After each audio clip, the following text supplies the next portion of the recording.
Have you ever noticed that the kinder you are, the more people seem to expect from you? The more you give, the more they take, without hesitation, without gratitude. There's an invisible threshold, a psychological fracture line that separates goodness from naivety. And if you don't know where that line is, you'll be used, drained, discarded, and then blamed. You allowed it, they'll say, as if your silence was a contract. In a world built on calculated self-interest, excessive kindness is a form of slow suicide. Niccolò Machiavelli understood this centuries ago. And no, he wasn't just writing for kings and politicians. He was writing for anyone who bleeds quietly, for those who break their backs trying to keep broken relationships alive, for those who endure emotional warfare disguised as loyalty, faith, or love. It is better to be feared than loved, he said, not as a threat but as a warning.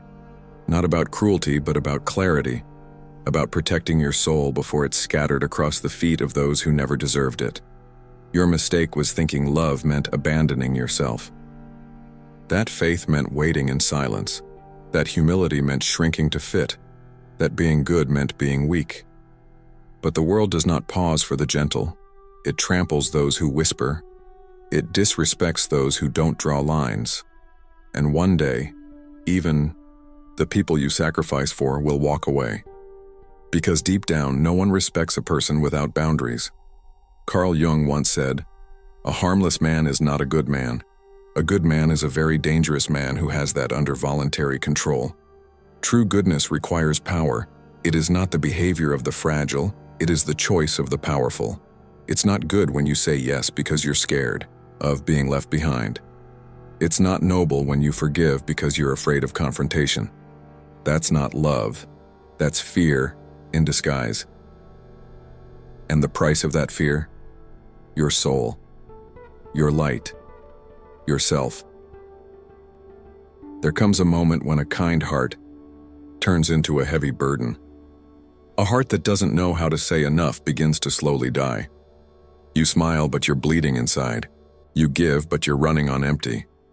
You listen, but no one hears your silence. And it all started with one false idea: that being good meant forgetting yourself. You were trained to self-abandon for the sake of peace. But as Machiavelli warned, those who depend entirely on fortune will perish as it shifts. And fortune always shifts. So does people's goodwill, so does their loyalty, so does their interest in you. If kindness is your only armor, then you are unarmed. And when life hits you where it hurts, you'll need more than compassion. You'll need strategy. You'll need limits. You'll need the strength to be kind to others without being cruel to yourself. How many times have you been sidelined because you were too nice? How many times did you stay silent just to keep a fragile peace? How many times did you fake a smile when you were dying to scream? That's not compassion. That's emotional abandonment. That's neglect of your own soul. And it's slowly poisoning the parts of you that once felt alive. Being too good will destroy you, because no one is coming to save you. No one will tap you on the shoulder and say, "You've done enough, now rest." No, they'll keep asking, keep taking, keep pushing, until you have nothing left to offer. And when you finally collapse, they won't mourn you. They'll blame you. They'll call you unstable, too sensitive, a victim. Because in the end, the nice one always becomes the scapegoat. Let this truth sink in. You were never meant to be cruel. But you were always meant to be just, especially with yourself. People who are too good create monsters. They feed abusers, they nurture manipulators, all in the name of second chances. But some people don't deserve another chance. Some people only learn when you walk away. Some people will only recognize your value in your absence. And silence, the silence of someone who was once endlessly kind, teaches more than 1,000 words ever could. So here you are, exhausted. Not from life, but from the way you've been living. You're tired of being patient with people who won't change, tired of being loyal to people who don't even notice, tired of being the strong one while no one ever checks on you. And while you keep giving, life keeps moving. And one day you'll realize you spent your best years trying to heal what was never yours to carry. Machiavelli understood this well. The game of power does not forgive the naive. The world rewards those who know how to hold their ground. Morality without awareness is a recipe for destruction, and goodness without discernment, that's a fast track to being forgotten. You need to wake up. Stop apologizing for existing. Stop shrinking so others can shine. Because while you're busy pleasing everyone, life is passing you by. And if this hurts to hear, it's probably because it's true. If you've made it this far, and you feel your heart aching, your mind spinning, your soul whispering, "That's me," then say it out loud or type it in the comments. Enough. From now on, I choose me. Don't just read and scroll away. These words found you for a reason. Share them with someone else who needs to hear the truth. And if you're still lost, stuck in that space between who you are and who you're pretending to be, subscribe. Because healing begins with a decision, a choice to stop betraying yourself. Being too good doesn't just destroy, it erases you, slowly, silently. And the worst kind of destruction is the one that wears the mask of virtue. When you're too kind for too long, people stop seeing you. You become the background noise, the fixer, the emotional sponge. And the cruelest part? They assume you're fine. Because you always are. Because you always give. Because you always show up. And that's when you begin to disappear. There's a terrifying place you reach when everyone assumes you're okay. Because you're the one who's always been okay. They don't ask if you're tired. They don't notice when you're drowning. They don't carry you on the days you can't carry yourself. Because they've grown used to your strength, your silence, your service, you became dependable to the point of invisibility. And that is the beginning of your disappearance. No one told you this would happen. That, if you keep pouring from an empty cup, people will still line up for a drink. That if you never say no, they'll never think to stop asking. That if you keep smiling through the pain, they'll assume you feel nothing. They'll keep walking on your soft spots because you never flinch. And they won't even know they're hurting you because you've been trained to bleed quietly. And maybe that's what hurts the most. You've been pretending to be fine for so long, you forgot how to ask for help. You've become the protector, the nurturer, the fixer. But who fixes you? Who sits with your sadness? Who protects your heart when you're too tired to guard it?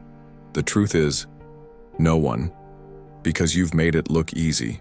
Because you've never demanded anything. Because you believed that being good meant being small, being silent, being convenient. But you were lied to. That wasn't goodness. That was fear.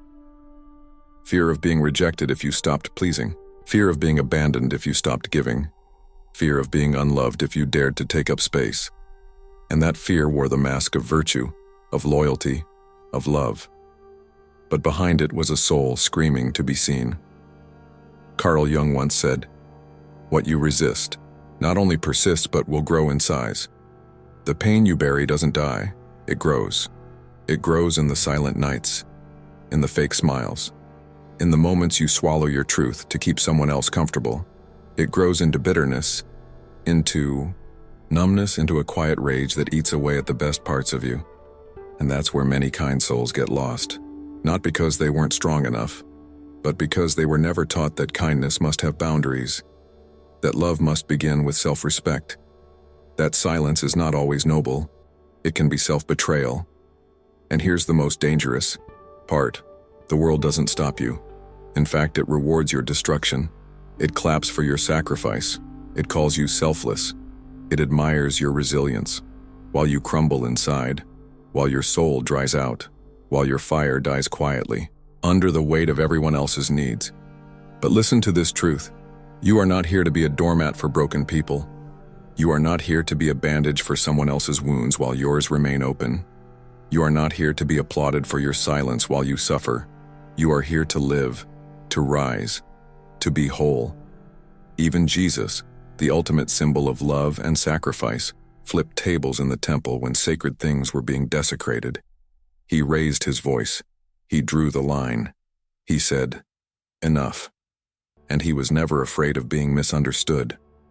So why are you? Why are you letting people desecrate your peace? Why are you allowing emotional invaders into your sacred space in the name of being kind? This is your temple. This is your soul. You don't need everyone to approve of your boundaries. You just need the courage to set them. Machiavelli didn't preach cruelty. He preached clarity. He understood that the world doesn't move for the passive, that if you don't set the rules, someone else will, and they will not play fair. The art of power, he said, lies in appearing virtuous without becoming a slave to virtue, in being strong without being cold, in commanding respect without begging for affection. And maybe it's time you understood that protecting your energy is not selfish, it's sacred, it's wise, it's survival. So what are you waiting for? A breakdown? A betrayal?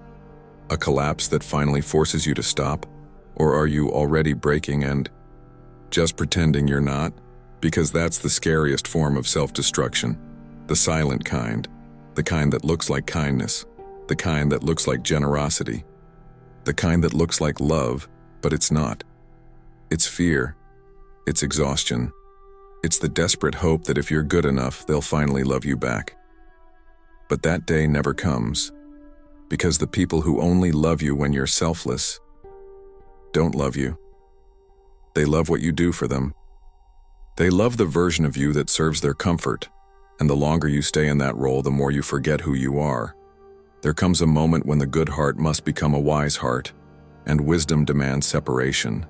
It demands cuts. It demands that you walk away from people you thought you'd die without, that you say no even when it shakes you, that you choose peace over approval, that you choose you, even if they call you selfish, even if they hate you for it, and they might say you've changed, that you're cold now, that you've lost your compassion, but don't listen. They're only angry because the person who made their life easier just grew a spine. And here's what no one tells you. Your peace will cost some people their comfort. Your healing will offend those who benefited from your pain. Your no will be seen as rebellion, but that's okay, because you're not here to be digestible. You're not here to be everyone's medicine. You're here to be free. Let them misunderstand you. Let them talk. Let them go. The people who love you for who you truly are will stay. They will rise with you. They will applaud your healing. And most importantly, they will not require your destruction to feel whole. And if you're still reading this, if your heart is pounding and your soul is whispering, "This is for me," then type it. Say it. Write it somewhere, you'll see it daily. My kindness will have limits, don't just think it. Declare it. That's how healing begins. Not with perfection, but with truth. If this message pierced your heart, share it. Someone else is on the edge right now, pretending to be okay, pretending to be whole, pretending that their kindness isn't killing them slowly. Don't wait until you collapse. Don't wait until you're empty. You were not born to be invisible. You were not made to be forgotten. You were created to shine, with fire, with truth, with strength. And if the world cannot handle your fullness, let it choke on your boundaries. Because at the end of your life, it won't be the mistakes that haunt you. It will be the moments you betrayed yourself for love that wasn't real, for peace that was fake, for people who never saw you. Let today be the day that ends. Let today be the day you remember who you are. No more begging for scraps of respect. No more over-explaining your worth. No more shrinking. The war is over, and you survived. Now it's time to rebuild, on your terms, and if you're ready to start that journey, hit subscribe, join us, because your healing matters, your story matters, and your strength, no matter how hidden, is real. You don't need to become someone else to be loved. You just need to become yourself fully.